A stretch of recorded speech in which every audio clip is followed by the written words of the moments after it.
Hi everyone, welcome back to another episode of Answering Your Questions in ADR series. So if you're not familiar, this series is a series I dedicate to answering all your questions in ADR, arbitration, mediation, negotiation. So please feel free to ask me your questions in the comment section below and I'm going to add them to this video series. So the next question I'll be answering is this one on the screen here. Is ADR restricted to those in the legal profession? So I'm going to say a resounding no to that question. It's not restricted to those in the legal profession, and I'll give you examples of people who have taken ADR, like mediation trainings with me.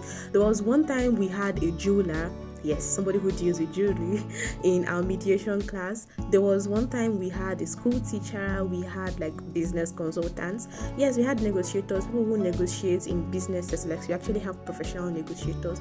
We had people like that in some of the mediation classes I've attended. And then I think the most interesting profession I've seen is something called the psychological profiler. Do you know, when I saw that profile, like when she introduced herself as that, I had to be like, sorry, come again. I went on LinkedIn, I searched for her name, and then I saw like the details that she wrote down in her LinkedIn profile, and I had to go to Google and actually do research. Who is a profiler? Who is a psychological profiler? Like, what do they do? And then as I was reading, I was able to find out, okay, so it's that thing that we usually watch in, American action movies that FBI would do. They try to like get the criminal history of this person, trace the person, and then find out their patterns, find out their behaviors. Sometimes it's them going to check their social media and the rest of them.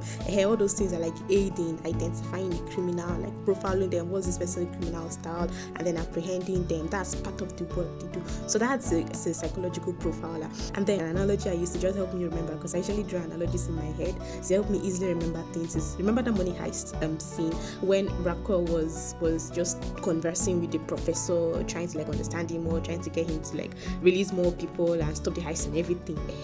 That's just one go-to example I always use to help me remember that so okay, this is what this lady does. And it was just so interesting to see that person in my mediation class. I'm like, oh my god, it's so nice to meet you, ma'am. I was just really excited and over the moon.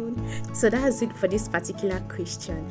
Thank you very much for tuning in. I'll be answering this next question in the next video, so please tune in and don't forget to drop your questions in the comment section. I'm going to be adding them and I'm going to be addressing them. Let's learn, let's grow together.